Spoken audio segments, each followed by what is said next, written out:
todas las intervenciones de ustedes, las preguntas de ustedes pueden ser las preguntas de los que están escuchando cuando se mande la grabación. Entonces, no hay problema si participan y preguntan. Ya, en ese sentido, ustedes no se hagan mucho problema. Necesitamos a veces que hagan preguntas, a veces tenemos la respuesta y a veces la tenemos que buscar. Como les digo, hay mucha gente que estudia el Keter de una manera seria. Nosotros estamos empezando, vamos a apoyarnos en estudios serios, pero eso no quiere decir que tengamos casi todas las enseñanzas. Ya, es difícil, es nuestro primer año que vamos a estudiar el Keter, pero esto nos va a servir de base para seguir profundizando el próximo año y el subsiguiente y el subsiguiente, porque en la medida que nosotros vayamos estudiando también vamos a ir profundizando en cuanto al análisis cultural, textual, eh, político, como estábamos viendo, y también, sobre todo en el idioma hebreo. Se están haciendo reconstrucciones, por ejemplo, hay una versión de las escrituras, la pueden ubicar en el eSword, que es de Dulman y Dutilet, es el Nuevo Testamento hebreo de Dillman y Dutilet. Bueno, ahorita lo vamos a ver, yo se lo voy a mostrar. Y están reconstruyendo los textos griegos al hebreo. Entonces, por eso, en la medida que vayamos estudiando y vayamos avanzando los años, nosotros también vamos a ir exigiéndonos, y al exigirnos también vamos a ir incorporando el entendimiento desde el texto hebreo. Así que este año vamos a avanzar todo lo que tenemos en nuestro nivel, pero el próximo año vamos a seguir creciendo en mayor información. Gracias al Eterno también el conocimiento del Keter está creciendo en muchas comunidades, y hay personas que desde Israel, viviendo en la cultura de Israel, están enseñando el Keter. Así que entiendo que cada año va a haber mayor entendimiento para todos, para nosotros también. Muy bien, bueno, vamos a comenzar entonces. Yo pensaba, tenía en mente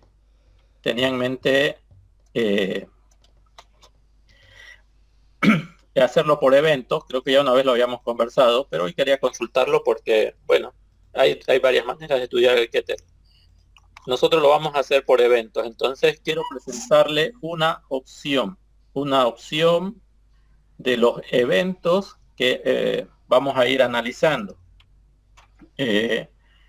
Si ustedes identifican algún otro evento que sea importante, que tengamos que incorporarlo, también, por favor, lo puedan manifestar. Entonces vamos a presentar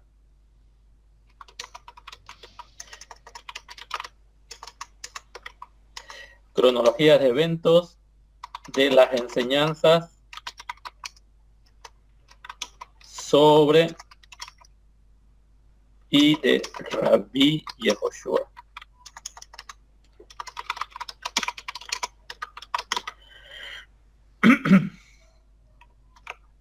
Espero que se note, voy a ver si que se nota. Ahí va. A veces no se nota, queda muy chico. Yo sé que algunos tienen celular simplemente, espero que lo puedan ver.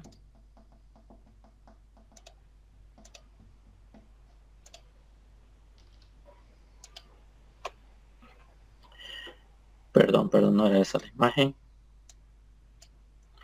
Ese es el eSword. Vamos a ver otra ventana. ¿Dónde está? Este es.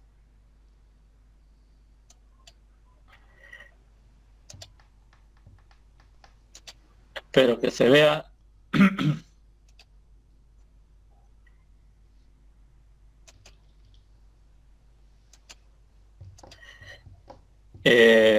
Bueno, permítame un momento. Voy a acomodar esta situación. Se ve genial, Morea, lo veo genial ahí, muy bueno. Y también bienvenido al hermano Pablo, Sí, si Pablo es que Saucedo. faltase algo. Perdón. No, le está dando la bienvenida al hermano Pablo porque está con el, me imagino, Ah, conectado con el WhatsApp de su hermano. Y te decía que está buenísimo esos temas, está buenísimo. bien. Entonces, vamos a ir tratando de estudiar algunos eventos.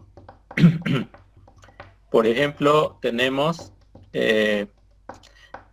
bueno, aquí es el Keter, ¿no? Besorá.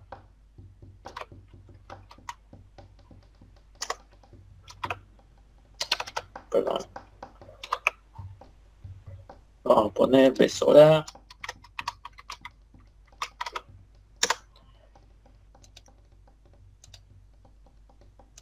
Bueno, son bastantes los eventos que tenemos. Oh. Entonces, esta va a ser nuestra guía para elaborar nuestros documentos. Vamos a hablar un poquito de la introducción de los textos. Ya tenemos nosotros, por ejemplo, tenemos un contexto. Me olvidé hacerles una consulta. De todo lo que hemos estado estudiando, de todo lo que hemos estado viendo, que es el análisis histórico en el cual Rabí Yehoshua va a hacer su aparición en Israel como un maestro de Torá. Yo lo que quisiera saber, quisiera que participen, si es que pudiera ser posible todos, ¿cuál sería entonces la expectativa del pueblo de Israel en los días del primer siglo, en los días de Yohanan ben Zeharia y Yehoshua ben Yosef? ¿Cuáles serían las expectativas? Adelante, adelante. Muchas gracias, More William, por la intervención. Lo primero que yo... ¿Se escucha, no? ¿Se escucha? Que apreté un botón aquí. Se escucha, se escucha. Ya. Disculpa, apreté un botón aquí en el micrófono y pensé que lo había cerrado. Sí, ¿cuáles serían las expectativas? Bueno, lo primero que hay que aportar sería la coyuntura sociopolítica, ¿no? Arriba, en el 63, antes de la era común, antes de Yeshua en el 63, llegan los romanos a tener todo el dominio. Entonces, los judíos querían liberarse pues de los romanos. Entonces, para mí la coyuntura que había en el primer siglo, la primera era de la interpretación correcta de la Torá, porque muchos partidos interpretaban la Torá de diversas formas, y ahí había uno en especial que es el de nuestro Rabí Yehoshua. Y pienso yo que otro sería que todos estaban expectantes pues que llegue el famoso Mashiach, ¿no? El gran Mashiach. Entonces, para mí podría ir por esos dos temas, digamos, ¿no? Muy bien, excelente, excelente, muy bien. Está correcto. No sé si otros tienen otra percepción, otro aporte, que lo quisieran hacer, va a estar muy bien. ¿Alguien más que quisiera participar?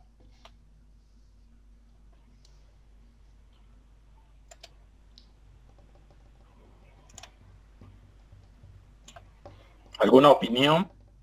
¿Cuáles eran las expectativas?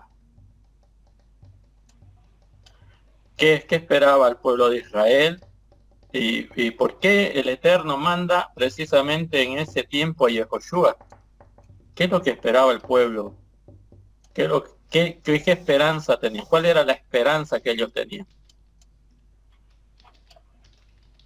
Porque si nosotros no identificamos ese aspecto, entonces... Bueno, ahí está la respuesta. Esa es la respuesta que quería que lleguemos. Muy bien, excelente. Excelente. Es la restauración. ¿Se acuerdan lo que los talmidín le van a decir? Los talmidín le van a decir a Rabí Yehoshua cuando él está ascendiendo, o el día de su partida. La pregunta clave que le hacen sus talmidín a Rabí Yehoshua era: maestro, ¿restaurarás a Israel? ¿Cuándo restaurarás a Israel? Entonces, para toda la comunidad judía del primer siglo, con esta inferencia romana,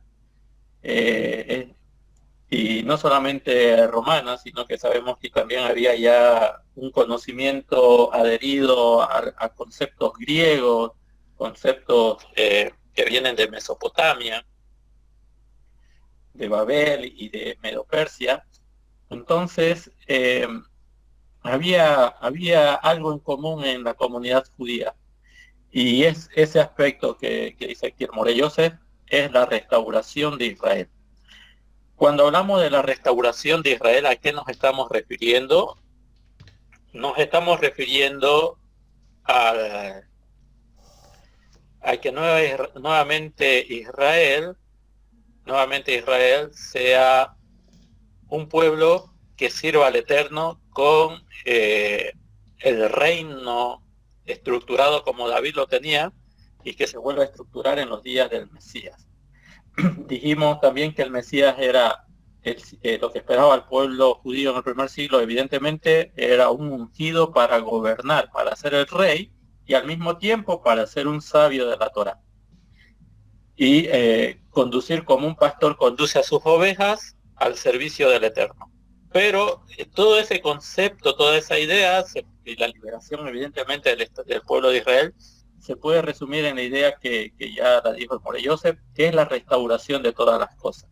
Restaurar el tabernáculo caído de David, y el tabernáculo caído de David no es otra cosa que las 12 tribus estén sirviendo nuevamente en toda la tierra de Israel al Eterno.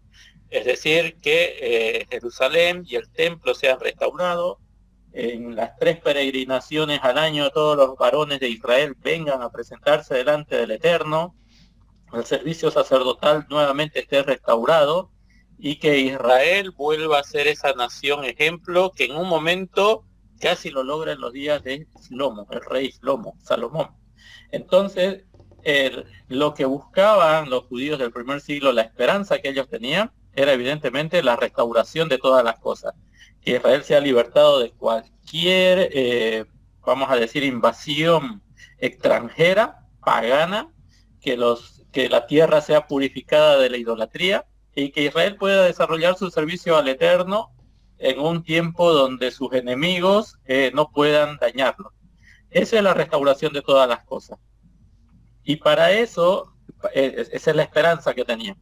Y para eso era necesario que entre en escena, evidentemente, aquel que es ungido para ocupar el trono de David, el legítimo descendiente de David, que va a ser el que reina sobre Israel restaurado, y además va a conducir con las escrituras y con el apego a la Torá, evidentemente, eh, con la observancia adecuada de la Torá. Esa era la esperanza que tenía el pueblo de Israel. El pueblo de Israel siempre esperó que viniese, bueno, en el primer siglo esperó que se manifestase un Mashiach. Y ese Mashiach sea el conductor del pueblo de Israel, restaure todas las cosas, expulse a todos los extranjeros de la tierra de Israel, pueda manifestarse como un rey, el templo que esté sirviendo adecuadamente. Entonces, ese es el objetivo que tenían los ciudadanos y habitantes de Jerusalén en el siglo I. Dicho eso, entonces, ahora van a tener sentido las enseñanzas de los Talmidín del Mashiach.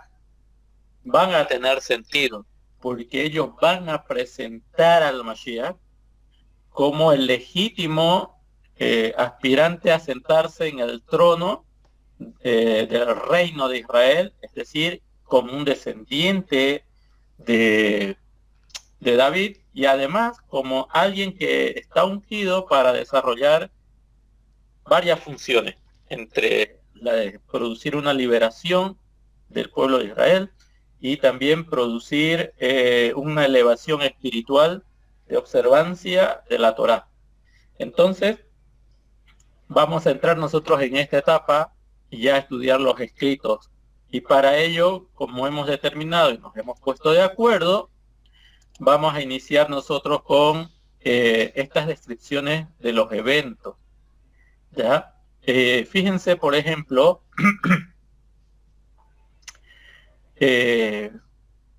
bueno, si, aquí tengo un error. Aquí, perdón, tengo un error.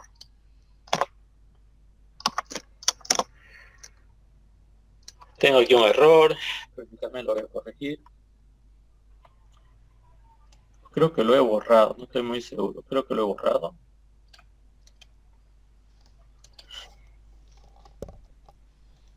Bueno, el primer More, evento que perdón que te vamos a ver interrumpa. es cuál es... Disculpa. Sí, Arriba a la derecha donde dice buscar, dice reemplazar. Si tú le das ahí, pones Jesús y luego Yoshua y todito se... Pero bueno, después lo puedes hacer también. Porque ya sabemos aquí cacherizar los está. nombres. Muy bien, muy bien, muy bien. Excelente, excelente. Vamos a cambiarlo de una vez. Vamos a cambiarlo. Está bien, excelente.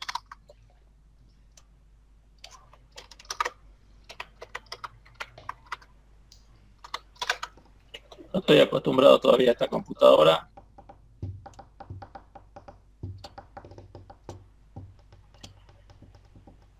Excelente. Hay muchos nombres que vamos a ir restaurando también.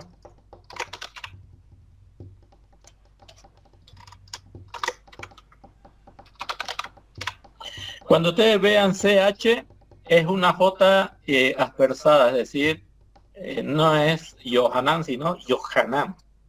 Ya, cada vez que ustedes vean CH en una traducción hebrea, es una J pronunciada de forma aspersada, es decir, áspera.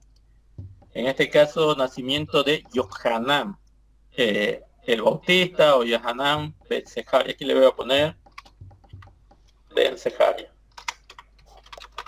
Eso también es medio askenazi, More. No sé, es Usan un poco, ¿no? no, Usan no, un poco no la Che, está, ¿no? Con la J, ¿no? Usan ellos un pero poco. eso es judaísmo moderno, el hebreo moderno. Bueno, el prólogo en sí lo vamos a ver nosotros en el libro de Meir, cuando trazamos nosotros nuestra, vamos a ver en un momento. Fíjense, vamos a hacer un detalle cronológico. Me voy a ir un ratito al ISOR para que analicemos el primer evento.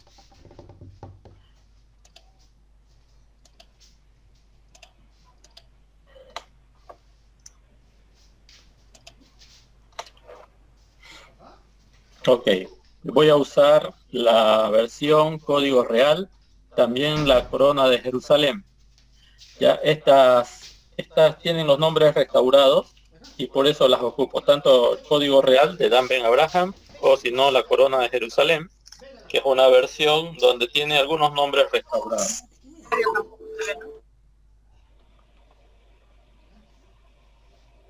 Entonces, Meir dice, comienzo de la Besorá son buenas noticias, de Yehoshua Hamashiach ben Elohim, el hijo de Elohim. Y esto es lo que dice también aquí en el Código Real, dice memorias principales de la proclamación de la promesa de Yehoshua Hamashiach. Y luego, fíjense, Meir dice, y como está escrito en Ishayahu, Hanabí, es decir, Isaías el profeta, Hineni envió mi mensajero delante de tu rostro, el cual preparará el camino para ti. Vos que claman en el desierto, preparad el camino del Eterno y haced derechas sus sendas. Y en la corona de Jerusalén dice, conforme está escrito en Isaías el profeta, mira, envío mi mensajero delante de ti, el que ha de preparar tu camino. Vos del que clama en el desierto, preparad el camino del Señor, enderezad su senda. Y apareció Yohanan Hamakbil, o Yohanan el inmersor, en el desierto, proclamando la inmersión de conversión para perdón de pecados. Aquí tenemos que hacer una aclaración. El judío con otro judío no habla de conversión. Un judío para otro judío no se tiene que convertir. La traducción, imaginamos, ¿no? La traducción más adecuada sería hacia la inmersión para Teshuvá. Porque ¿qué es lo que hace un judío cuando se aparta, se sale del camino? Hace un retorno. El camino son las ordenanzas que tenemos nosotros en relación a la Torá. Lo que el Eterno nos dice, esto harás y esto no harás. Es decir, yo tengo límites a la derecha, esto harás, y tengo límites a la izquierda, esto no harás. Yo tengo que mantenerme en un equilibrio, no puedo salirme ni a izquierda ni a derecha.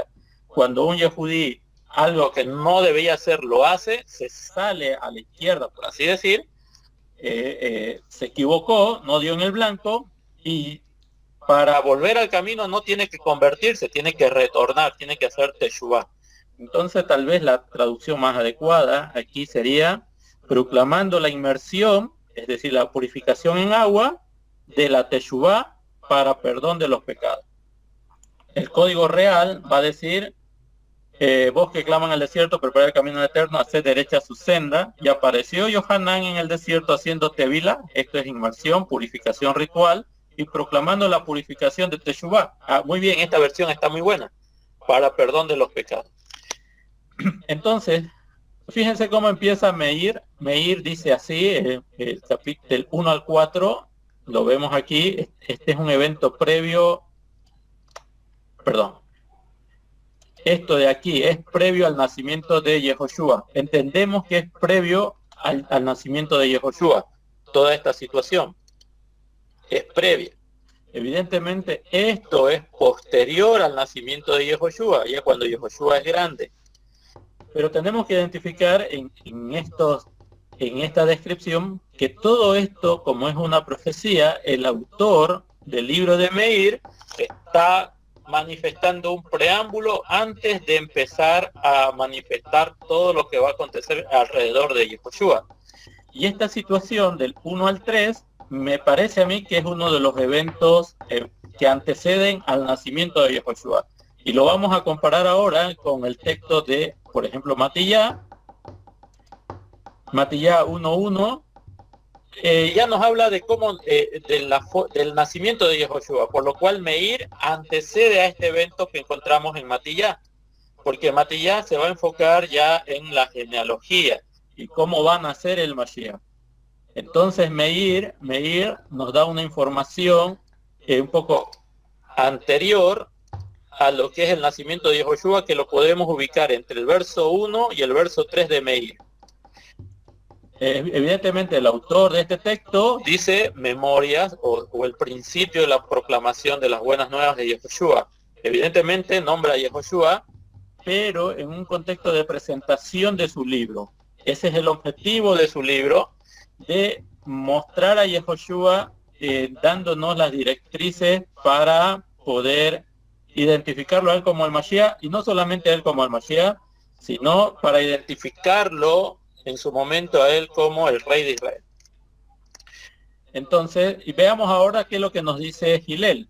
Gilel, vamos a ver un momento a Gilel. Gilel, bueno, yo le llamo Gilel a Lucas. Hay otros que le llaman Lucas simplemente. Y Gilel empieza de otra manera. ¿Cómo empieza Gilel? Gilel, en realidad, este evento de aquí dice: para ti, honorable, amante del Eterno, puesto que muchos han decidido reunir los relatos históricos acerca de las cosas que se han cumplido entre nosotros y que nos han sido preservadas y transmitidas oralmente por los que desde el principio fueron testigos oculares del maestro de la Torá, es decir, de Yehoshua. También yo he sido inspirado a escribírtelas en orden, es decir, que va a ser un orden cronológico. Gilel, este es un libro histórico, habiendo investigado exactamente cada una de las cosas partiendo de fuentes absolutamente confiables, para que seas confirmado en la grandeza de la verdad en la que has sido instruido.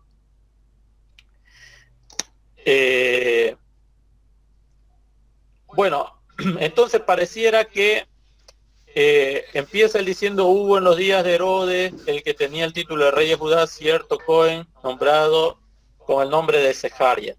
Bien, entonces este evento, el que encontramos en Gilel 1.5, antecede al nacimiento de Yehoshua. Entonces vamos a ir haciendo ya una cronología de estas introducciones para saber dónde ubicamos los eventos. Y vuelvo a reiterar, esta parte que vemos aquí, la introducción al libro de Gilel, no la podemos ubicar en una cronología porque no es de nuestro interés. Es algo que está escribiendo Gilel para Teófilos. Aquí no lo encuentro el nombre, voy a ver si en la Corona de Jerusalén sale. Ok, el 1.3. Sí, aquí no indica el 1.3 a quién está dirigido, pero por ejemplo, la corona de Jerusalén, dice que toda la investigación de Hillel, es para Teófilo. Ahora, hay muchas versiones, bueno, no hay muchas, hay versiones para identificar quién es este Teófilo. Y algunos van a decir que Teófilo es el hijo de Caifás. Él es el que está siendo de sumo sacerdote, pero que él no tiene mucho entendimiento de quién era Yehoshua, y que lo que está haciendo Hillel después de la muerte de Yehoshua es hacerle una cronología histórica de los hechos de Yehoshua y presentárselo a este hombre que busca de verdad servir al Eterno, aunque algunos dicen que es hijo de Caifás, y otros dicen, en realidad este Teófilo era una autoridad en Roma, una autoridad judía en Roma, una autoridad, vamos a decir así, religiosa en Roma, y él quería saber cuál era el asunto que estaba sucediendo en Jerusalén. Entonces, esta introducción no puede entrar en nuestra cronología, porque no es de nuestro interés, en el sentido de ubicar en qué evento de Yehoshua se ingresa. Pero a modo de información tenemos esas dos opiniones. Unos dicen que este Teófilo era el sumo sacerdote y era descendiente de Caifás, y otros dicen que Teófilo en realidad era un líder espiritual, vamos a decir en Roma, seguramente en una comunidad de Roma, y que quería saber todo lo que aconteció en Jerusalén, todos los eventos que acontecieron en Jerusalén. Entonces, este Lucas o Hillel va a dedicar todo su escrito del libro de Hillel y el libro de Hechos, que algunos se lo atribuyen también a él, supuestamente dándole toda esta información del movimiento que se desarrolló a partir de Yehoshua ben Yosef. Pero vuelvo a reiterar, si es que no me entienden la idea, por favor me preguntan, no hay problema. Del 1 al 4 no lo podríamos ubicar entre los hechos que conciernen directamente a Yehoshua, sino que es un preámbulo del libro de Hillel, de lo que él está haciendo. Y en realidad ya empiezan los hechos cronológicos desde el pasaje 5, del verso 5, capítulo 1. Por lo cual entonces no lo vamos a considerar esto, no sabemos en qué momento, y esto va a suceder mucho después de la muerte del Mashiach, que escribe Hillel. Entonces, para nosotros, en realidad, los eventos que van a relacionar a Yehoshua y su propósito van a empezar en el capítulo 1, verso 5. Lo demás simplemente lo vamos a tomar como una introducción del libro, pero algo interesante que encontramos aquí, que esto es una investigación, ¿ya? Esto es una investigación que hace Hillel, es decir, es alguien que se preocupa por tomar los eventos, ir a buscar fuentes, ir a consultar, preguntar y anotar todos los eventos que él va a poder ubicar con relación al movimiento de Yehoshua, el movimiento del camino, como se lo va a reconocer también en el libro de Hechos de Manasés. Por lo cual no podemos decir nosotros que el libro de Hillel o de Lucas es inspirado, y esto, bueno, ya lo venimos diciendo varias veces. Muchas personas cuando hablan de las escrituras le dan un carácter sacro desde Bereshit hasta Revelaciones, Galut, Apocalipsis. Y en el contexto de la religión cristiana, consideran todos los libros como inspirados por el Eterno, o sea, libros sagrados. Pero vemos aquí que Hillel en su introducción, la información que nos está brindando, que simplemente él se dedicó a hacer una investigación. Esto significa que el Eterno no le habló a él y le dijo, mira, tienes que escribir más, tienes que escribir estas palabras, yo te voy a inspirar, yo te voy a dictar lo que vas a escribir. No, el Eterno no le dictó estas cosas a Hillel, sino que él las escribe como una forma de investigación. Es un documento histórico muy importante, pero que evidentemente va a hablar de las enseñanzas de Yehoshua. Por lo cual, si uno le muestra esto a una persona de índole cristiano, le dice, mira, hay muchas cosas en el Keter, por ejemplo, las cartas de Rav Shaul, que no fueron inspiradas por el Eterno, son, vamos a decir así, son regulaciones que pone Rab Shaul para las comunidades que ya han aceptado que Yehoshua es el Mashiach. Pero es como antes, por ejemplo, no se podía agarrar un celular y preguntar, oye, ¿cómo están la comunidad? ¿Qué necesidades tienen? ¿Qué ha pasado? ¿Qué situaciones hay? No, sino que se escribían por cartas.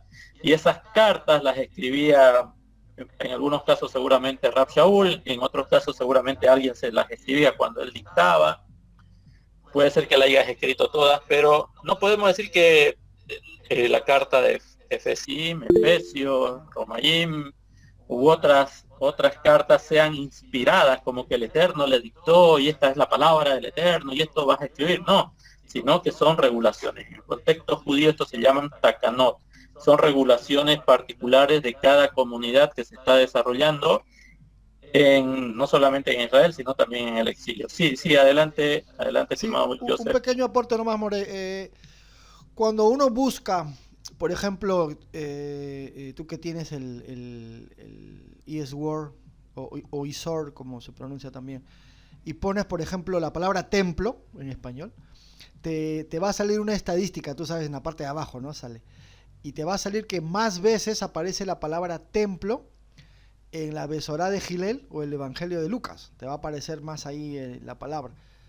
Entonces, los eruditos, bueno, en este caso la otra línea, hablo de los académicos, no los jajamí, sino los académicos, cuando lo leen, dicen algo parecido a lo que tú acabas de aportar, que está un poco vinculado a mostrarnos un apego hacia el templo. Entonces, como hay un apego más al templo y aparece más la palabra templo, o sea, el Bet Hamikdash, entonces por eso que aparece esta hipótesis acerca de Teófilo y lo que tú acabas de exponer, ¿no? Que está vinculado con uno de los sumos sacerdotes. Gracias. Muy bien, toda Rabá, excelente aporte. Entonces, como decía aquí el More Yosef, evidentemente Hillel va a hacer su enfoque en parte para que entienda a esta persona Teófilus, que entienda los eventos alrededor de Joshua y también con relación al Beit HaMikdash, al templo. Bueno, entonces, ahora veamos Matillahu. Bueno, ya vimos Matillahu. Matillahu habla ya del nacimiento. Hillel nos habla mucho antes del nacimiento, como vemos acá, hubo en los días de Herodes, rey de Judea, un sacerdote llamado Zaharia. Bueno, entonces este evento precede al nacimiento de Yehoshua, pero como ustedes verán, aquí empieza Hillel hablando ya de una situación de Herodes.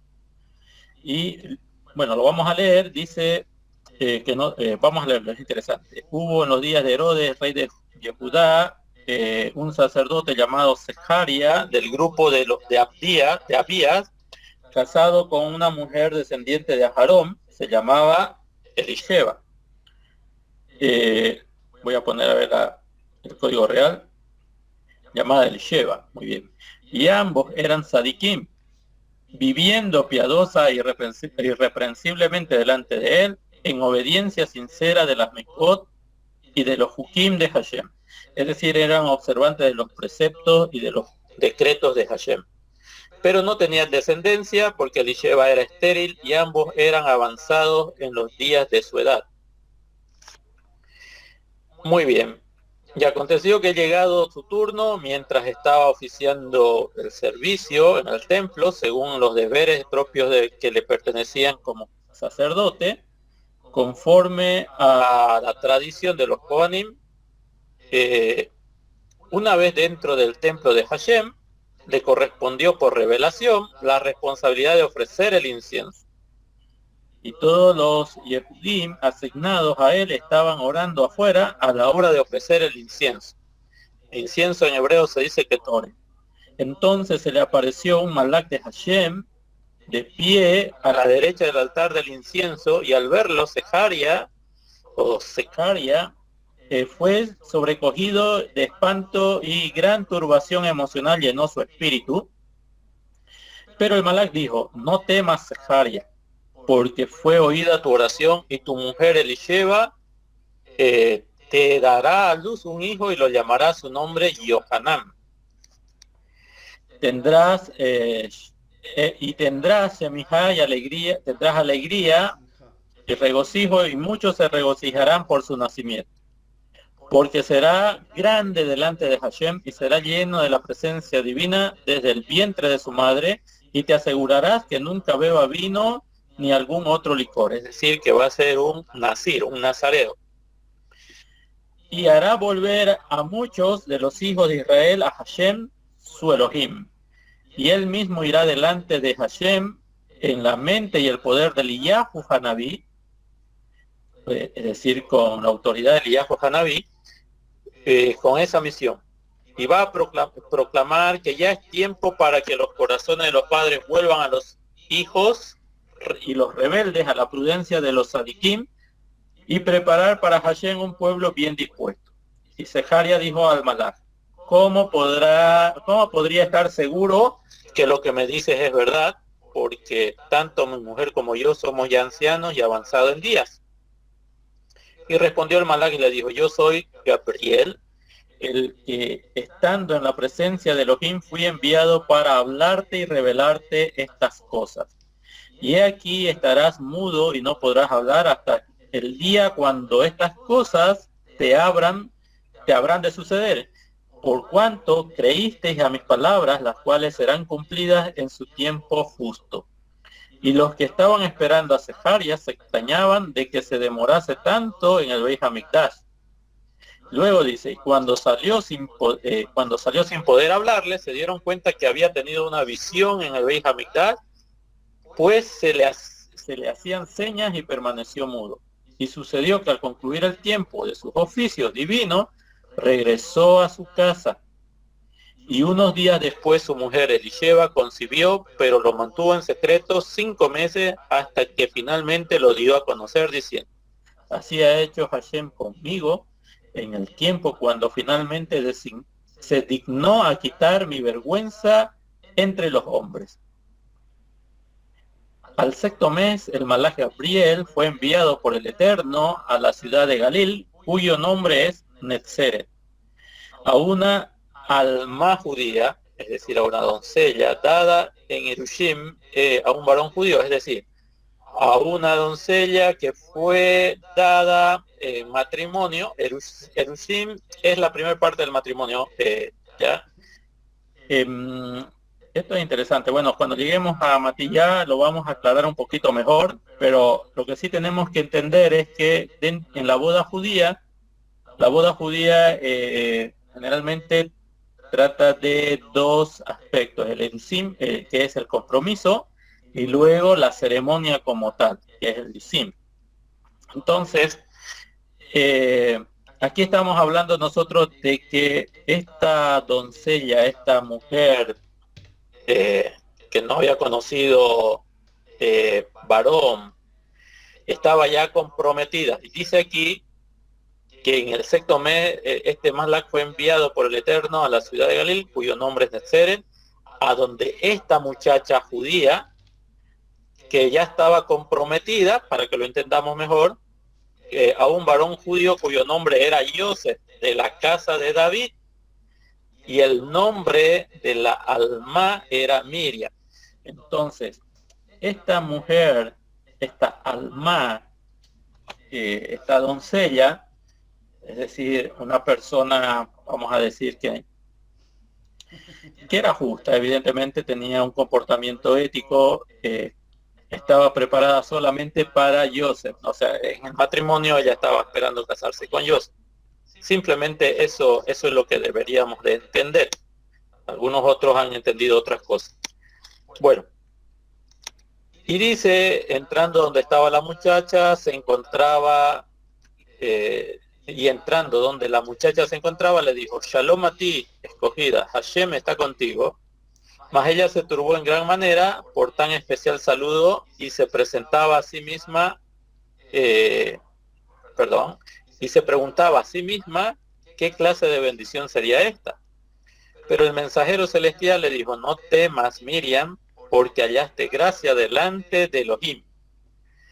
Y he aquí, concebirás en tu seno y darás a luz un hijo y llamarás su nombre Yeshua, y este será grande y llamado Ben Elión, hijo del Altísimo, y Hashem, Elohim, le dará el trono de David, su padre, y reinará sobre la casa de Jacob por los siglos y siglos, y de su reino no habrá final. Ok. Esto es interesante. Antes de que sigamos avanzando, estamos viendo los eventos, lo vamos a escribir dentro de unos momentos en nuestra hojita, pero quiero que se entienda un aspecto. Fíjense, esta es una de las... Esto es algo que el pueblo de Israel, no vamos a decir que lo esperaba, pero que lo va a entender. Cuando Hillel escribe estas cosas, lo que le está transmitiendo al pueblo judío es que la promesa que hizo el Eterno a través de los profetas es que uno de los descendientes de David va a reinar en Israel y su reino no tendrá final. Yo les quiero preguntar, ¿en qué parte de los profetas tenemos este enunciado? ¿En cuáles son los profetas que nos dicen que tiene que haber un descendiente de David que va a tener un reino y su reino no va a ser quitado jamás? Es decir, que él va a reinar en Israel, pero nadie más va a poder usurpar su reino. ¿Cuál de los profetas que conocemos estableció esta situación? ¿Alguien? ¿Alguien tiene alguna opinión? No, no es Samuel, ¿no? ¿O sí? Bueno, en el libro de Samuel se dice que de David vendrá un descendiente, se va a sentar en su trono, evidentemente, pero hay otro profeta que es bien claro. Él lo ve en una visión, que un anciano de días ve que se acerca un hijo de hombre y al cual le da autoridad para reinar, y dice este profeta, y su reino no tendrá fin. Correcto. Muy bien. Lo tenemos entonces lo tenemos en el Tanakh con el texto de Samuel, y también lo tenemos en el Tanakh con el texto de Daniel. Entonces, estas palabras, cuando el Malak le va a transmitir a Miriam, evidentemente Miriam no entendía por qué la había saludado de esa manera, ¿no? Pero ahora, al escuchar este mensaje, todo judío que tenía la esperanza de la restauración del pueblo de Israel, o la restauración de Israel, entendía que tenía que darse por los medios establecidos en los profetas. Y los profetas habían establecido esta relación, de que tiene que aparecer un ungido, y este ungido va a reinar sobre Israel, y su reino no va a ser entregado a otro reino pagano. Es decir, que otro reino no podrá nuevamente hostigar al pueblo de Israel, al pueblo judío, sino que este rey hará, su gobierno será firme y no lo podrán quebrantar. Y esto, cuando lo escucha Miriam, nosotros entendemos, y lo vamos a ver en un momento, fue algo impresionante, porque esta era la esperanza del pueblo de Israel, que se vayan dando estas circunstancias dentro del pueblo de Israel. Y es lo que nos trata de transmitir Hillel. Nosotros tenemos que hacer énfasis y dar estas explicaciones porque nosotros venimos de un contexto que no es judío y mucho menos el del primer siglo. Pero alguien como Miriam, como Joseph o como cualquier judío del primer siglo, si un Malak viene y le dice que reinará sobre la casa de Jacob por los siglos de los siglos y su reino no tendrá final, entonces ellos rápidamente conectarían con la profecía de Daniel y de Samuel, y entonces se darían cuenta que el proceso para la liberación, la restauración de Israel ya habría empezado.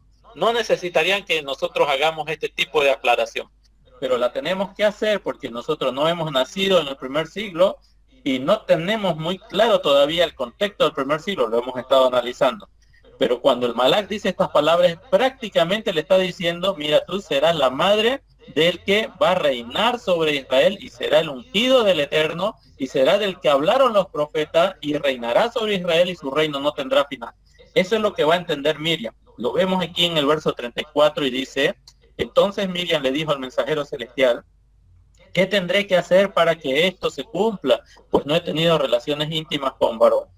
Y el Malak le dijo: la presencia divina vendrá sobre ti y el poder del Altísimo te rodeará a su favor, por lo cual también el que se engendre de ti será apartado para el uso exclusivo del Eterno, y así será llamado Ben Elohim. Y he aquí, y he aquí tu pariente Elisheba, ella también ha concebido un hijo en su vejez y ya está en su 6º mes, y eso que la llamaban la estéril, pues para Elohim nada es imposible. Entonces Miriam dijo: he aquí la sierva de Hashem, que se haga conmigo conforme a tu palabra. Y el mensajero celestial se fue de ella. Todo este diálogo, bueno, aquí hay un diálogo medio confuso. Este diálogo es medio confuso. Esto lo vamos a estudiar en el evento ya del nacimiento de Yehoshua según Matillahu y según lo que leamos más adelante en Gilel. Pero para ir preparándonos y no caer en confusiones, cuando dice, el Malak le respondió y le dijo: la presencia divina vendrá sobre ti y el poder del Altísimo te rodeará de su favor, por lo cual también el que se engendre de ti será apartado y de uso exclusivo al Eterno. No está diciendo, lo que no está diciendo aquí es que el Todopoderoso va a ser el que va como decimos, va a intimar con Miriam. No se está diciendo eso. Muchos interpretan que eso se está diciendo, pero cuando lleguemos al momento del estudio del texto de Matilla, vamos a poder darnos cuenta que evidentemente el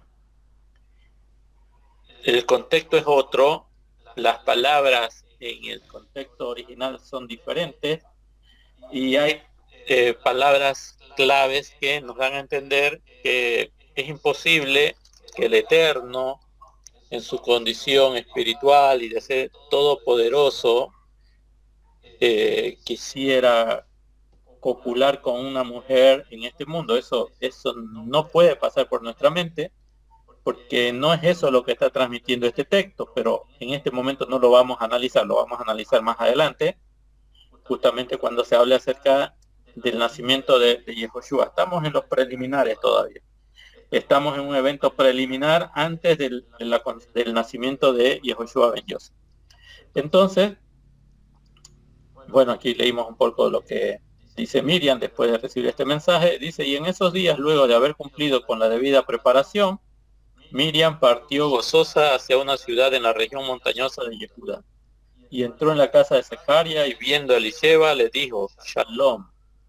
Y aconteció que cuando Elisheba oyó a Miriam diciéndole Shalom, la criatura saltó de gozo en su vientre, y Elisheba fue llena de la presencia divina. Y profetizando a gran voz dijo: bendita tú entre las demás mujeres judías, y bendito el fruto que saldrá de tu vientre. Y como me es concedido el honor que la madre de mi Adón venga a mí, y dice, le responde Elisheba: porque aquí cuando tu Shalom llegó a mis oídos, la criatura saltó de alegría en mi vientre. Bendecida la que creyó obedientemente, que serán cumplidas todas las cosas que le han sido dichas de parte del Eterno. Entonces Miriam elevó una oración diciendo: mi alma glorifica a Hashem, mi espíritu se regocija en él, mi Salvador. Porque miró la indignidad de su sierva, pues he aquí desde ahora me considerarán bendecida toda la generación. Porque me ha hecho grandes cosas el poderoso Kadosh es su nombre. Y su misericordia para los que le temen de generación en generación. Con su diestra hizo proezas, esparciendo a los soberbios en el pensamiento malvado de sus corazones. Quitó de los tronos a los poderosos y levantó el honor de los humildes. A los hambrientos sació con bienes, y a los que se enriquecen malvadamente envió vacíos. Acudió en ayuda de Israel, su siervo, para recordar su misericordia con Abraham y su descendencia para siempre, en estricto cumplimiento a lo dicho a nuestros padres. Y Miriam permaneció con ella como 3 meses y luego regresó a su casa. Entonces, seguimos viendo los preámbulos a los nacimientos tanto de Yohanan y Yehoshua. Dice aquí: Venido el cumplimiento del tiempo, Elisheba dio a luz un hijo, y sus vecinos y familiares oyeron que Hashem había engrandecido su misericordia con ella, y juntamente con ella se regocijaba. Y aconteció que en el 8º día de haber nacido, cuando se le hacían el Brit Milá al niño, lo querían llamar Sejaria por el nombre de su padre. Pero interviniendo su madre dijo, no será ese su nombre, sino Yohanan. Y le decía, ninguno de tu familia es llamado con ese nombre. Y por esas señas indagaban con el padre cómo debía ser llamado. Y por señas indagaban con el padre cómo debía ser llamado. Entonces, pidiendo una tablilla de barro, escribió en ella, Yohanan es su nombre. Y todos se maravillaron. No había terminado de escribir el nombre del niño cuando su boca fue abierta y su lengua desatada, y habló de nuevo confesando bendiciones al Eterno. Y el temor del cielo cayó sobre todos los vecinos por toda la región de las montañas de Yehudá, y se comentaban todas aquellas palabras proféticas. Y todos los que supieron de ellas las guardaron en su corazón, diciendo, ¿quién vendrá a ser este niño? Y la mano del Eterno estaba sobre él. Y su padre, Sejaria, fue llamado de la presencia divina y profetizó diciendo, bendito sea Hashem, el Elohim de Israel, porque vistió a su pueblo y le ha abierto las puertas de la redención. Interesante esta declaración. Muy interesante. Y nos ha levantado el shofar de la salvación en la casa de David, su siervo. Cuando dice aquí el shofar de la salvación, hay que entenderlo, ¿no? Este es el trabajo de Yohanan. Yohanan va a llamar a la gente a la teshuvá. Es como un shofar que alerta al pueblo de que está viniendo el rey. Y luego dice, tal como habló desde el principio por la boca de sus santos profetas, salvación de nuestros enemigos y de la mano de los que nos aborrecen, para hacer misericordia a nuestros padres, acordándose de su pacto Kadosh, el voto que juró a nuestro padre Abraham, que nos salvaría de la mano de nuestros enemigos, para servirle sin temor a ser castigados en santidad y justicia delante de él todos los días de nuestra vida. Y tú, niño, profeta del Altísimo, serás llamado, porque irás delante de Hashem a fin de prepararle el camino, para impartir revelación de salvación a su pueblo mediante el perdón de sus pecados, por las más profundas misericordias de nuestro Elohim, quien hará que la luz de justicia nos visite desde las alturas, para guiar el camino de Shalom, los pies de los nuestros que violan su pacto, e iluminar a los que han estado sin Torah, habitan en,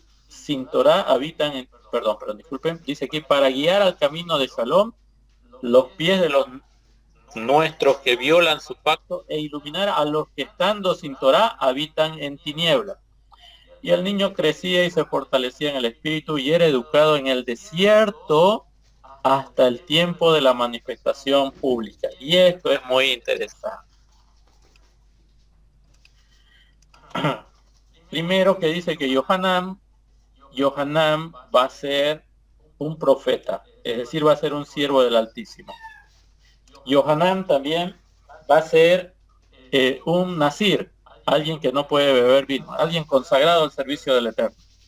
Tiene todos esos atributos, va a tener la autoridad de Eliyahu. Pero lo que dice aquí, y el niño crecía y se fortalecía, permítame un ratito.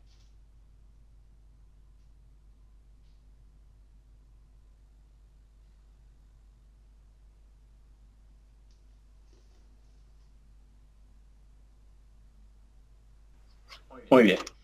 Pero lo que debemos entender, decía, y el niño crecía y se fortalecía en espíritu y era educado. Fíjense, toda persona que va a alcanzar algún nivel elevado de entendimiento es una persona instruida.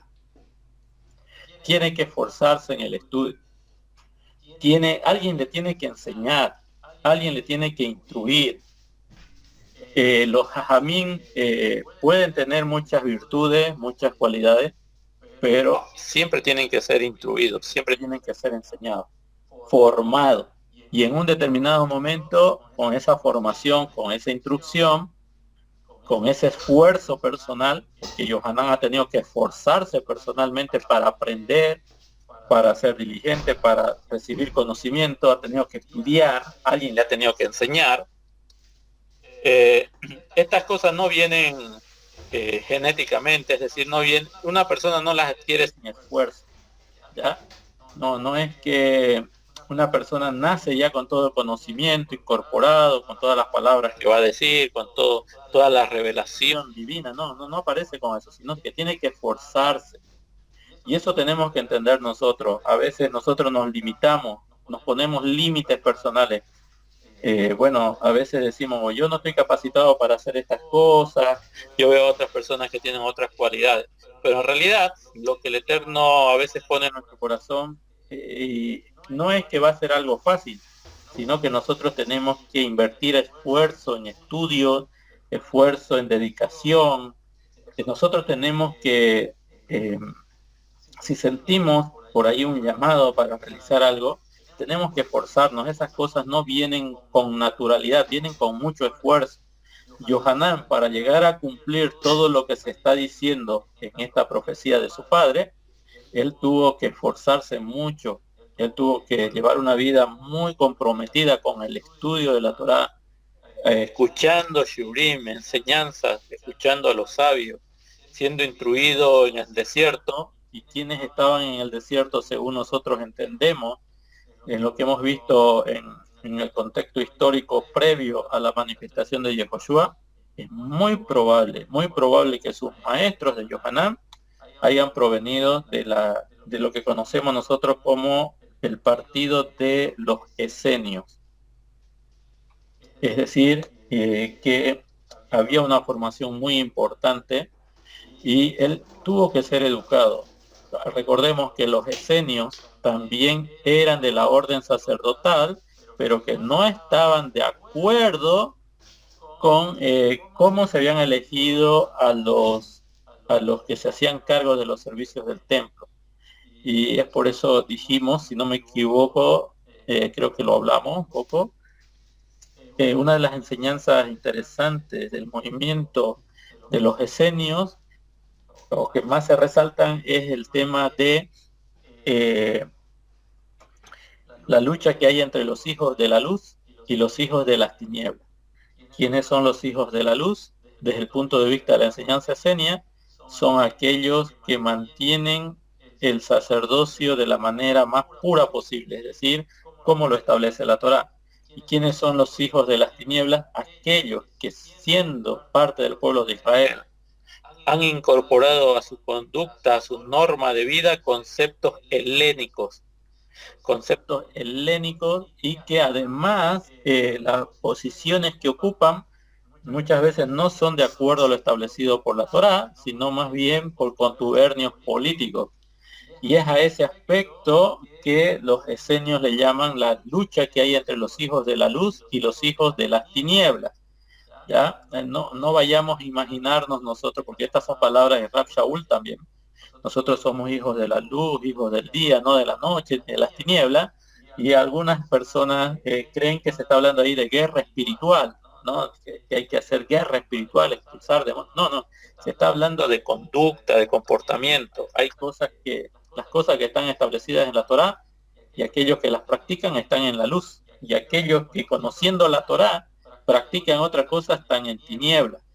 Entonces, los esenios que se apartaron al desierto, por así decir, eh, ellos no estaban de acuerdo cómo se estaban llevando a cabo los servicios del templo y cómo se estaban eligiendo específicamente a las autoridades encargadas de los servicios del templo, porque se habían vulnerado muchos principios de la Torá para esos efectos. Entonces ellos dijeron, no, ya el sacerdocio está corrompido, ese templo no, los servicios del templo no brindan, no colman las expectativas, así que ellos se retiran, siendo de la clase sacerdotal, se retiran, entendemos que al desierto. Y aquí lo que dice Hillel 1.80 es que este niño fue educado. No es que le vino todo el conocimiento por arte de magia, como dicen algunos, ¿no? No, es que nació para ser un gran profeta, pero los profetas se preparan, los profetas se esfuerzan, los profetas tienen que dedicarse, tienen que cuidar lo que ven, tienen que cuidar lo que escuchan, tienen que cuidar cómo hablan, cómo es su comportamiento en el matrimonio. O sea, son personas que se preparan para que la presencia divina los pueda utilizar. Evidentemente eso es así, pero el conocimiento viene con mucho esfuerzo. Aquí cuando dice que Yohanan era educado en el desierto, quiere decir que Yohanan tuvo que invertir mucho esfuerzo en el estudio, en la consagración del estudio, porque él sabía cuál era su propósito, cuál era su responsabilidad. No es que todo eso, no es que todas las virtudes que luego leemos de Yohanan vino así como un don, un regalo del Eterno. No, aquí vemos que él era una persona muy esforzada. Entonces, esto es previo, bueno, vamos a poner en contexto hasta aquí, hasta el verso 79, desde el verso 5 hasta el verso 79, es previo tanto al, no, perdón, disculpen, ¿dónde es que nació Yohanan?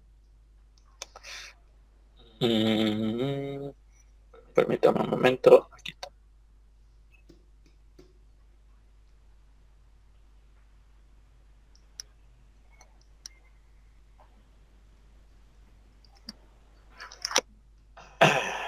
Perdón.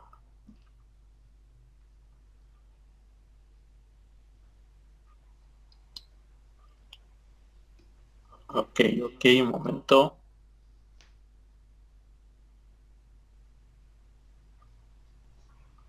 Aquí está el nacimiento de Yohanan.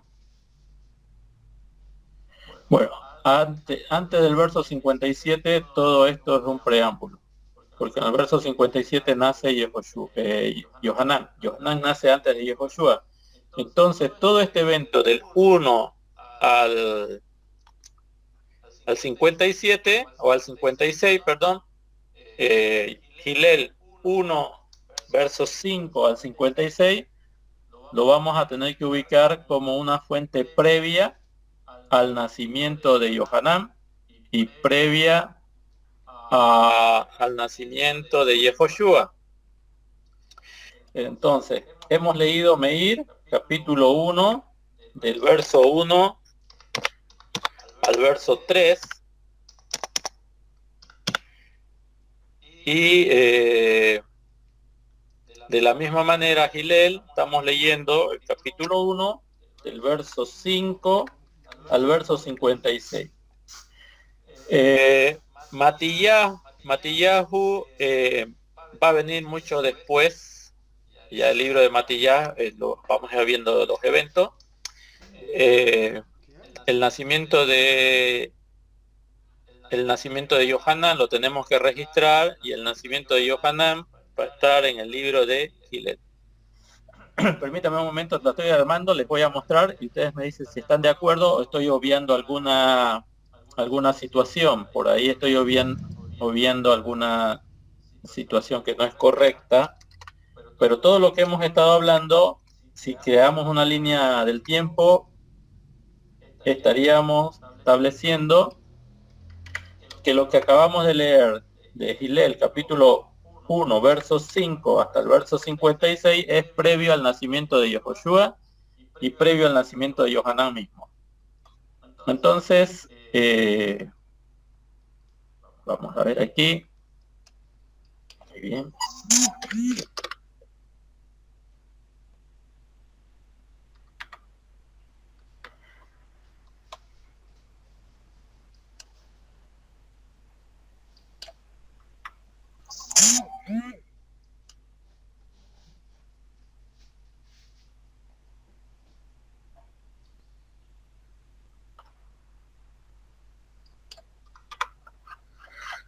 Ok, permítame un momento. Mejor les voy a compartir a ustedes lo que estoy haciendo para que ustedes me sigan.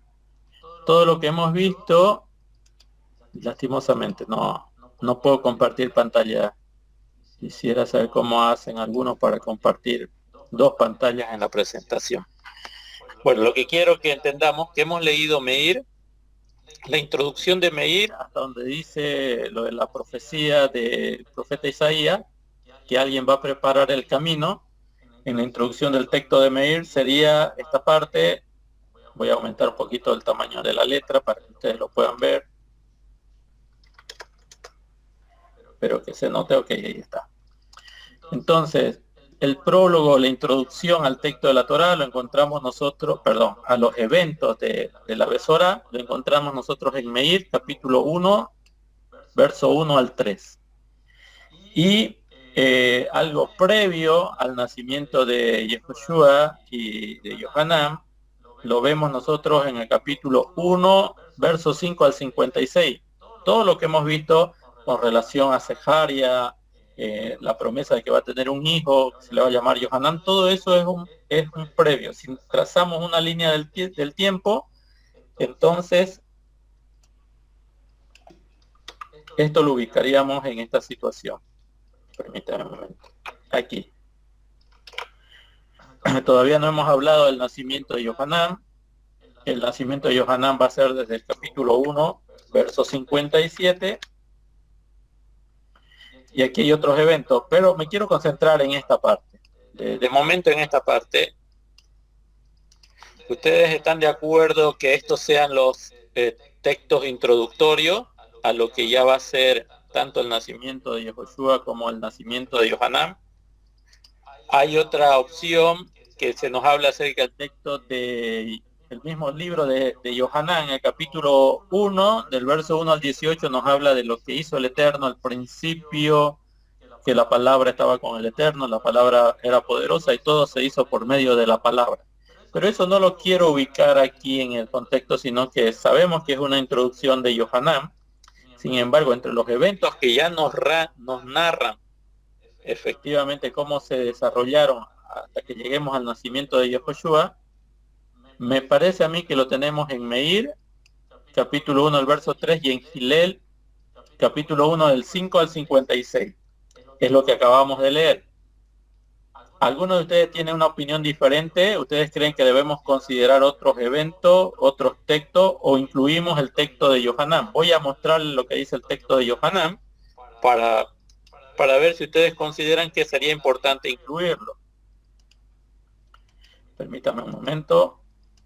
Ese es el problema, que quisiera tener dos pantallas para presentar, pero lastimosamente podemos hacerla una a la vez. Fíjense, Yohanan 1.1 dice: desde el principio era el Dabar de Elohim, y aquel Dabar estaba siempre ante Elohim, y el Dabar que ya existía era la expresión misma de Elohim. Este existía desde un principio ante Elohim, y todas las cosas por la Dabar fueron hechas. Bueno, evidentemente esto ocurrió como lo relata el evento del Génesis o Bereshit, cómo fue que el Eterno creó todas las cosas. Pero no la estoy considerando yo como un evento previo a la Besorá, sino que, como les decía, el texto de Yohanan es un texto especial, es diferente a tanto a Matías, Hillel o Meir, es diferente. ¿Ustedes creen que sería conveniente introducir esto hasta aquí, por ejemplo, hasta aquí, hasta el verso 5, como algo previo al nacimiento de Yohanan y Yehoshua, o ustedes lo consideran esto como una introducción al texto simplemente? ¿Qué opinan? ¿Debemos incluirlo o como que no armoniza y como que no trata de los eventos en sí de la Besora? Adelante. Sí, gracias por la oportunidad. Entonces, sí, yo creo que no porque Sí, para ¿no? empezar, Yohanan Ejat ha causado mucha controversia. Entonces van a salir personas así como un tal Joseph Romero a estar ahí discutiendo con algunas personas en la comunidad. Entonces yo soy de la idea que no se coloque porque, como lo acabas bien de decir, la Besorá de Yohanan tiene una literatura muy, pero muy elevada, de tal forma es que parece que se presenta a un Yehoshua divino. Pero no es tanto que Yehoshua sea divino, lo que sucede es que la literatura es muy profunda y elevada. Para poder entrar a conocer la Besorá de Yohanan hay que tener previamente al menos una base pequeñísima del nivel Sot de del Pardés, ¿no? O sea, Pardés, que son, para las personas por ahí nuevas, cuando uno estudia la literatura judía, en la literatura judía existen cuatro formas de interpretación y la más elevada, la más profunda, es el nivel SOT. Por lo tanto, hablar en un nivel SOT es utilizar, para nosotros los occidentales, es utilizar la literatura y elevarla. Algo así como llevarlo a los símbolos, a la metáfora, a la sinécdoque, al símil, a la prosopopeya, ¿no? Así como Proverbios, ¿no? Proverbios 8 te habla de la sabiduría. Entonces te dice, yo he sido engendrada, yo desde tiempos he estado. ¿Quién? ¿Qué persona? Porque está personificando un concepto abstracto. La sabiduría ha sido engendrada y siempre ha estado con Hashem la sabiduría. Entonces, cuando uno lo lee sin preparación, uno dice, ¿qué cosa? ¿Qué está hablando? Y sin embargo está usando un recurso literario y a la sabiduría le está dando atributos, características como si fuese un ser humano. Entonces aquí la Dabar de Elohim también pasa a parecerse un poco, o sea, si hacemos una analogía, a tener ese nivel profundo, ¿no? Ese recurso literario muy profundo que se usa para expresar que precisamente pues todo ha sido creado por el Eterno y por su bendita Torah y su Dabar. Entonces, desde ese punto de vista, la gente cree que Yoshua es precisamente Adonai, pues, ¿no? Y ahí es donde creo que pueden venir algunos problemillas, ¿no? Y yo digo que no, pero bueno, ¿qué dicen los demás, no? La opinión de todos vale. Gracias. Baruch Hashem, sí, evidentemente es un texto de Yohanan, hay que tomarlo con mucha responsabilidad. Muy bien. ¿Alguien más que quiera opinar? ¿Ustedes consideran que sería bueno introducir esto previo a la Besorá, a lo que estamos tratando de analizar, o ustedes consideran que no es necesario porque en realidad queremos trazar una línea de enseñanzas de Yehoshua, lo que nos dice el Keter con relación a Yehoshua? ¿Qué opinan ustedes, hermana Claudia, hermana Ana María, hermano Eduardo, también nuestro hermano Fabián, Baruch Hashem, hermana Maritza? ¿Qué opinan? ¿Qué opinión tienen?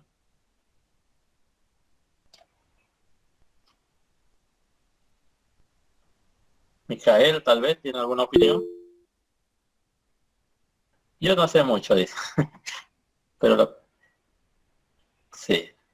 Bueno, estamos tratando de realizar entre todos, digamos, nuestra línea del tiempo de las enseñanzas de Rabbi Yehoshua. Evidentemente hay algunas precisiones en el texto de Yohanan que es un punto aparte, ¿no? Tal vez después de realizar nuestra cronología de eventos tendríamos que abordar las enseñanzas de Yohanan. Pero como ya decía el Morey Yosef, tenemos que tener no solamente nuestros oídos, nuestro entendimiento, las palabras, ya tendríamos que tenerlas educadas algunos términos que tal vez todavía no los manejamos. Adelante, Eduardo.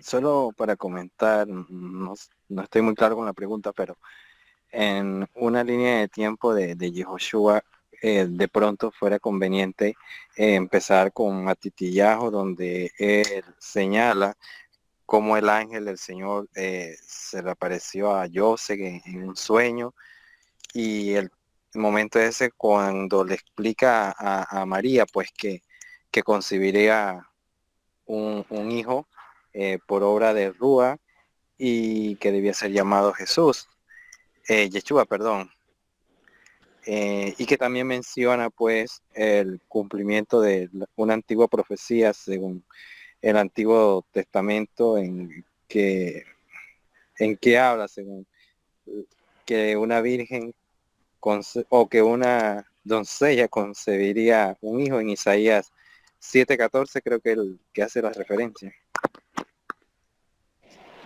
Ok, sí, bueno, no hemos llegado todavía. Claro, creo que Eduardo se incorporó después. Estamos tratando de, primeramente, realizar una cronología de eventos de los textos del Keter, específicamente del libro de Matillá Meir y Lucas, Hillel. No queremos abordar todavía el texto de Yohanan, porque el texto de Yohanan es un texto que necesita tal vez un contexto más profundo, explicaciones un poquito más profundas, y lo que decíamos antes de que hay términos que ya tenemos que primeramente ir incorporándolos a nuestro entendimiento. Por ejemplo, lo que decía Morellos, el SOT. ¿Qué es el SOT?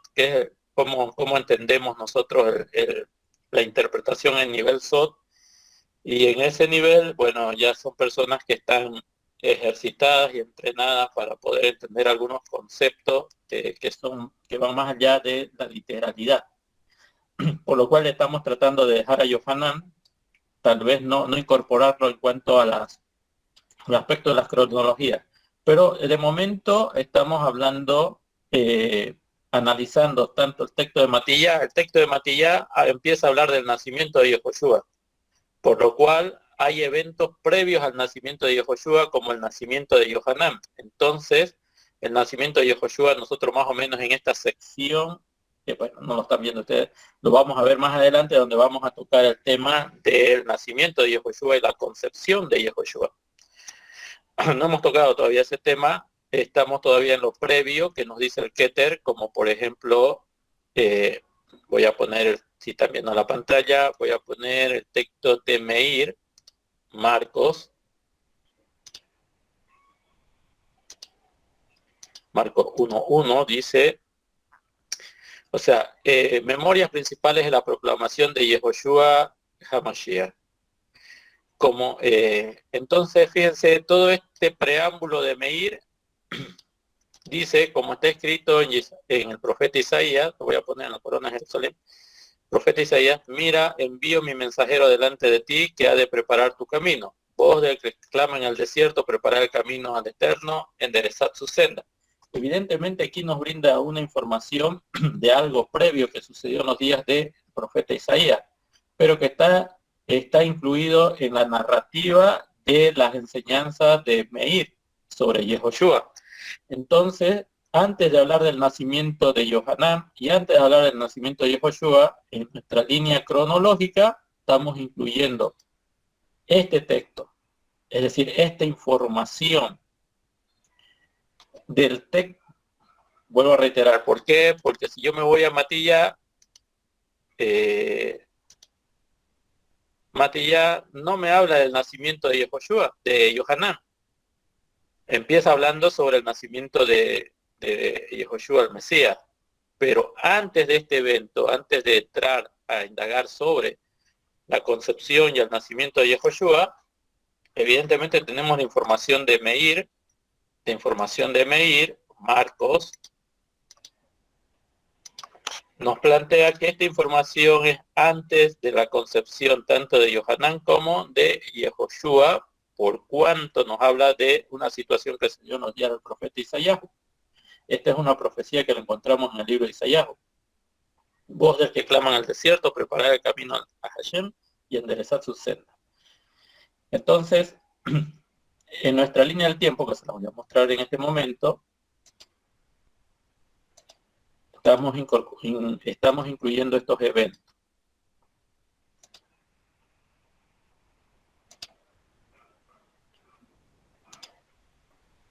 Estamos incluyendo estos eventos.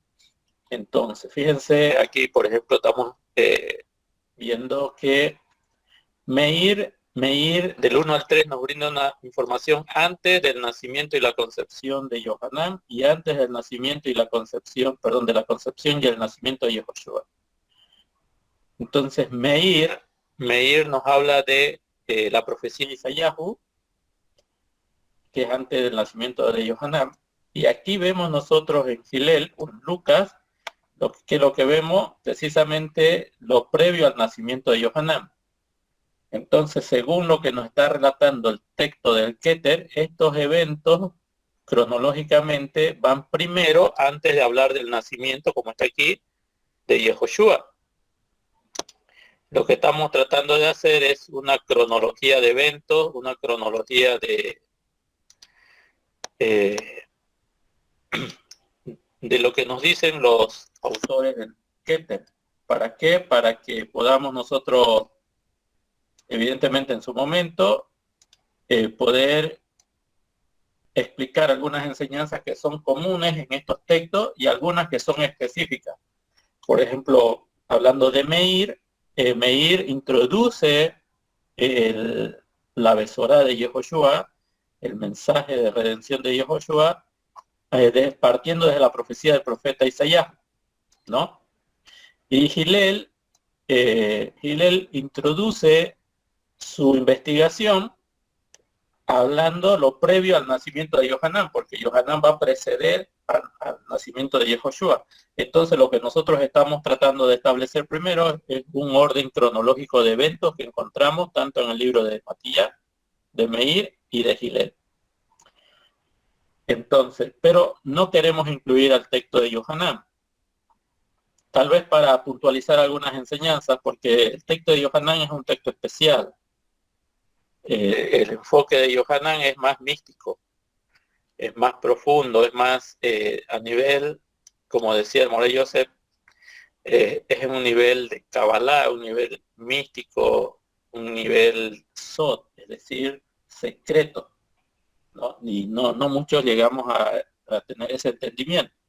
Por eso en su momento tratar de estudiar a Yohanan de manera independiente ya nos va a servir una vez que tengamos el asunto de la cronología de eventos en estos otros libros, Matías, Meir y Hillel.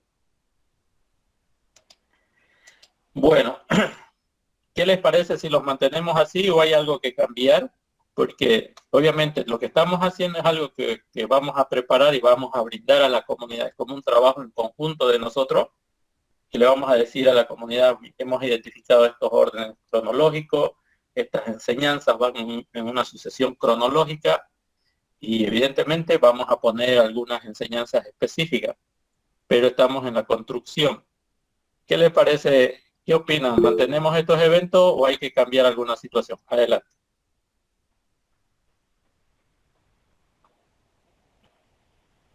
Adelante, estimado Joseph. Perfecto, More William. Mavin, gracias por el orden, porque si no hay orden, imagínate, ¿no? Cada uno hace lo que quiere, pero ya estableciendo el orden y por qué el orden, entonces yo digo que esto está magnífico, de verdad. Te felicito.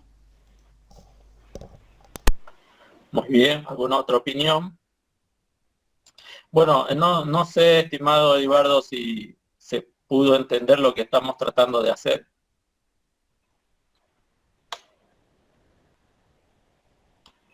Queremos poner en un orden de eventos cronológicos y vamos a ir desarrollando de esa manera las enseñanzas. ¿Qué opina? Bueno, no sé, ¿qué más tiene opinión? La hora ya también ya se ha cumplido y quisiera saber qué opinan, qué opinión tienen. Adelante. Le dice nuestra hermana la línea del tiempo, ¿cómo estamos? Ok, lo dejamos así, está bien. Mana Maritza, Mano Micael, ¿se entendió lo que estamos haciendo?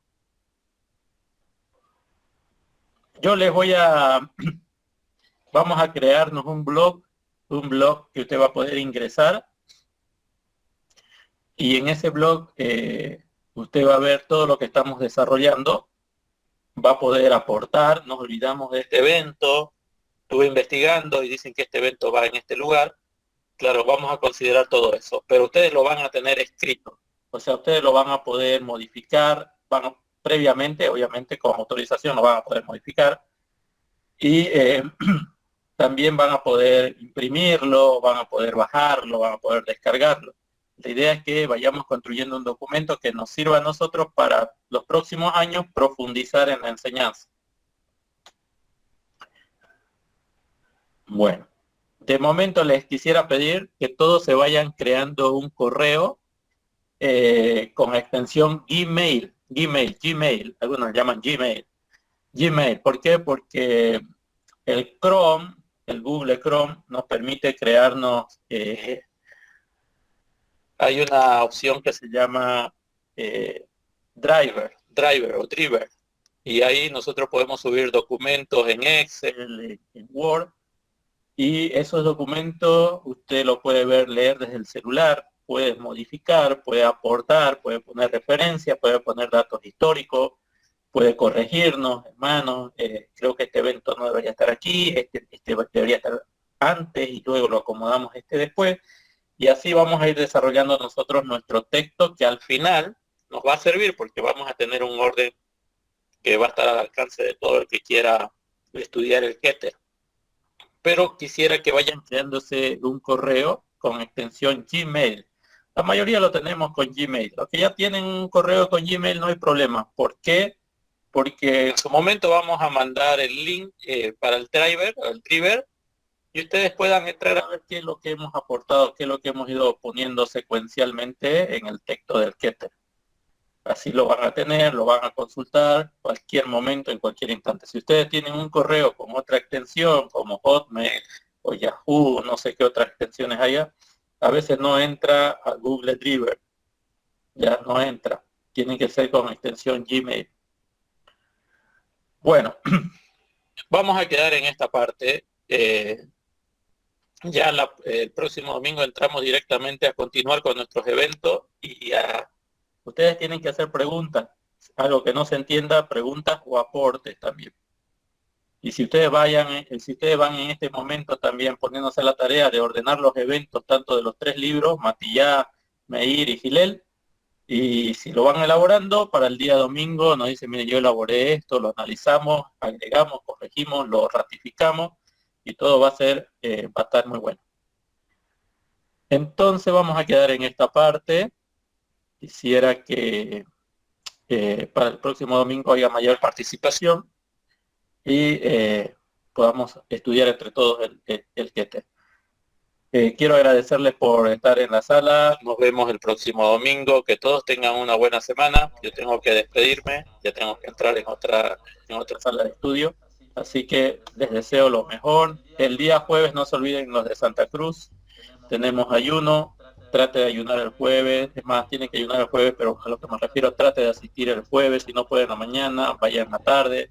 Aunque sea un rato, vaya al ayuno del 9 de Ab. Va a ser muy provechoso para usted, muy provechoso para toda la comunidad, y también vamos a estar apoyando de esa manera a Israel para que eventos muy fuertes no se desaten sobre ellos este año o en este tiempo. Así que el jueves tenemos ayuno. El martes, como de costumbre, estudio en la sala. Bueno, shalom, bendiciones, toda Rabá por su asistencia. Shalom con todos, gracias. Shalom. Gracias. Shalom a todos. Shalom a todos.